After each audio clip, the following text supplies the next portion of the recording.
La casa del sueño. Mi vida había sido azarosa, una serie de trabajos y privaciones, luchas y derrotas crueles. A mi alrededor, todo parecía marchitarse apenas intentaba florecer. 2 veces me casé, y siempre el malhadado sino deshizo mi hogar. En varias carreras probé mis fuerzas, y aunque no puedo decir que no carezco de aptitudes, es lo cierto que, por una reunión de circunstancias que parecía obra de algún encantador maligno, mientras veía a los necios y a los menguados triunfar, yo quedaba siempre relegado al último término, frustrados mis intentos, en ridículo mis propósitos. Se creyera que existe algún decreto de la suerte loca para que todo se me malograse, todo se me deshiciese entre las manos. Y así, por las asperezas de tantas decepciones, llegué a no interesarme nada, a concebir, no misantropia, sino algo peor, repulsión completa a todas las casas. No existía en lo creado fin que me pareciese digno de interés, que produjese en mí una impresión de simpatía, un movimiento de gozo. Evocar recuerdos era para mí equivalente a registrar un cementerio, deletreando en las lápidas nombres de gentes que hemos amado. Ni el pasado ni el presente, ni menos ese enigma que se llama el porvenir, lograban arrancarme de la cárcel de mi pesimismo infecundo. Porque hay un pesimismo de ajenjo, que entona y vitaliza. Pero el mío era un caimiento de ánimo, no una absorción, no mística a la indiana, sino desesperada y abatida. Ni deseos, ni propósitos, ni reacciones de sensibilidad. Sin embargo, así como en las regiones polares, aun bajo el hielo, alguna saxifraga o algún líquen ha de brotar en primavera, en la desolación de mi espíritu, flotaban jirones de una ilusión. Todavía deseaba yo algo, y este algo era una niñedad, absolutamente sentimental, pero exaltada, creciente, nimbada por esa luz que rodea a los periodos de la vida que pertenecieron a la primera edad, la luz de nuestra aurora. Mi deseo adquiría mayor vehemencia, porque apenas definía yo su objeto, y me hubiese sido difícil describir, ni aun inexactamente, lo mismo que ansiaba. Sabía yo que se trataba de una casa, bajo unos árboles, en una aldea, lejos, muy lejos de las ciudades que me habían zarandeado con su oleaje. Pero era lo curioso que ignoraba por completo en qué parte de España se encontraba esa casa, esa aldea, esos árboles, cuyo verdor engañaba aún mi desecado espíritu. Cuando habité la casa era tan niño. Pero, niño y todo, me había quedado en el paladar el sabor de la bienaventuranza, en el regazo de mi madre o abrazado al melampo, que me lamía lealmente la faz. Desde que dejamos aquel rincón, donde estaba, cuál sería su nombre, empezaron mis desventuras. Perdí a mi madre. Mi padre me abandonó, recibí la torturante protección de mi tía, que me hizo sufrir tanto, y comenzó la forjadura de la cadena de fallidos intentos y frustrados propósitos. No tenía a quién preguntar para orientarme respecto a la situación del lugar en que aún aleteaba para mí el ave rara del ensueño. Porque, vencido y náufrago, había resuelto retirarme a aquel rincón en que había probado el gusto a miel de la aventura, y vegetar allí, procurando no acordarme sino de los tiempos buenos, borrados casi, como pintura cuya belleza aún se adivina en medio de la destrucción. En balde daba tormento a la memoria, forzándola a que precisase qué provincia, qué localidad era aquella donde yo comprendía que aún me restaban fuerzas para seguir viviendo. Sabía que de allí nos habíamos venido en diligencia a Madrid, que allí existían montañas, ni muy bajas ni muy ingentes, montañas vulgares, que allí se alzaba una iglesia, con su atrio, semejante a la mayor parte de las iglesias, que allí cerca pasaba un riachuelo, análogo a millares de riachuelos, que la sombreaban unas altas frondas, pero yo, en aquella edad, mal podía comprender si se trataba de castaños, álamos o pinos. Y, a pesar de no serme posible concretar nada, y quién sabe si justamente por eso mismo, era aquella casa, y no otra, eran aquellos árboles, y no otros, los únicos cuyas sombras apetecía. Era el frescor de aquel riachuelo el único que pudiera refrigerar mi alma, y eran las bóvedas de aquella iglesia las que me devolverían, entre tantas cosas para mí perdidas, el lejano y celeste tesoro de la fe, o, al menos, de la misteriosa confianza en lo desconocido. A veces me hacía yo razonamientos para demostrarme que tal empeño se asemejaba a Meinia, y era acaso la dolorosa huella del trastorno mental sordo y manso que producen las reiteradas contrariedades, las magulladuras del náufrago, batidos sin cesar por la resaca contra las peñas. Porque aquel afán, que crecía con el correr del tiempo. Porque la casa poco a poco llegaba a constituir una obsesión para mí. Porque cifrar en una casa, idéntica a 100.000 casas, la probabilidad de encontrar, si no la dicha, al menos un poco de paz y de sosiego.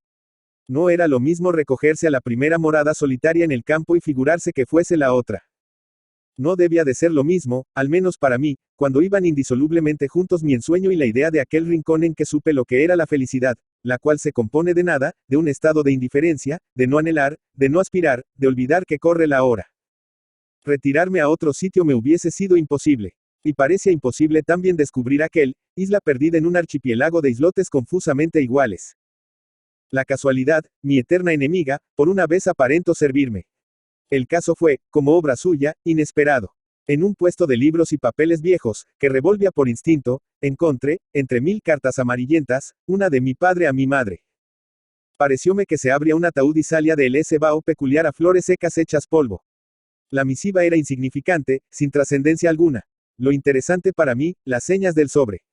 Decía, en San Martín de Maceira, provincia de, y, como si de repente se desgarrase un velo, recorde. No haber recordado antes. Claro, San Martín de Maceira. En letras, de lumbre bella el nombre. Y aquella misma tarde hice mi atillo y corrí a la estación. No acierto a decir cómo iba. No hay quien refiera estas cosas, que se componen de sensaciones tenues, o tan hondas como los hondones callados de los ríos. Lo que puedo afirmar es que, por primera vez desde hacía tanto tiempo, experimenté una alegría extraña, un impulso reanimador. Empecé a fantasear la tranquila vida del sabio y del filósofo, que desdeña las contingencias de su propia suerte y las domina desde la altura de su calma. En mi retiro estaba libre de las fatalidades que, ensombreciendo mi destino, me lo convertían en tormento y argolla. Y ahora, próximo a rever, recordaba todo, detalles de la casa, menudencias del jardín, la forma de nuestras habitaciones. Qué goce ver de nuevo aquellos muebles arcaicos, aquellas consolas de patas retorcidas, aquellas mesitas de tocador de nublado espejo, donde reaparecen las caras muertas, aquella vieja cama de caoba, toda desbarnizada, deslucida por la humedad. Yo compraría la mansión, los muebles, todo, al precio que me pidiesen. Y, sentado ante la puerta, miraría a los que pasasen, sin darles el aviso piadoso de que no intentasen dirigirse a parte alguna, puesto que todos los caminos van a parar al mismo paradero. Andaba apresurado, reconociendo las veredillas, los accidentes del terreno, las cienagas, los valladares pedregosos. Anochecía, el segmento de la luna asomaba, bogando plácido por el cielo apacible. No me separaban del ideal sino algunos pasos. Una sorpresa empezaba a embargarme. No veía los árboles, la espesura que docelaba la casa. Raso todo. Una mujer vieja, renqueante, se acercaba a mí. ¿Han cortado los árboles, madre? Interrogué, con temblor de voz. Sí, hijo, cuando arrasaron la casa. Me detuve, se me enfriaron las sienes. ¿Y qué hay ahora en el sitio de la casa? Nada, araron, sembraron trigo. Me oyó un sollozo. Vino, compadecida, a atenderme. Y me eché en sus brazos, como si la conociese de toda la vida, no he vuelto a verla jamás. Mientras duró el abrazo sentí un poco de calor de bondad humana. Por eso no me he arrojado ya desde mi balcón a la calle. Compadeced, que lo han menester los tristes. La Ilustración Española y Americana, núm. 12, 1911. Emilia Pardo Bazán. Emilia Pardo Bazán, La Coruña, 16 de septiembre de 1851, Madrid, 12 de mayo de 1921, Condesa de Pardo Bazán, fue una noble y aristócrata novelista, periodista, ensayista, crítica literaria, poeta, dramaturga, traductora, editora, catedrática y conferenciante española introductora del naturalismo en España. Fue una precursora en sus ideas acerca de los derechos de las mujeres y el feminismo. Reivindicó la instrucción de las mujeres como algo fundamental y dedicó una parte importante de su actuación pública a defenderlo. Entre su obra literaria una de las más conocidas es la novela Los Pasos de Ulloa, 1886. Pardo Bazán fue una abanderada de los derechos de las mujeres y dedicó su vida a defenderlos tanto en su trayectoria vital como en su obra literaria. En todas sus obras incorporó sus ideas acerca de la modernización de la sociedad española, sobre la necesidad de la educación femenina y sobre el acceso de las mujeres a todos los derechos y oportunidades que tenían los hombres. Su cuidada educación y sus viajes por Europa le facilitaron el desarrollo de su interés por la cuestión femenina.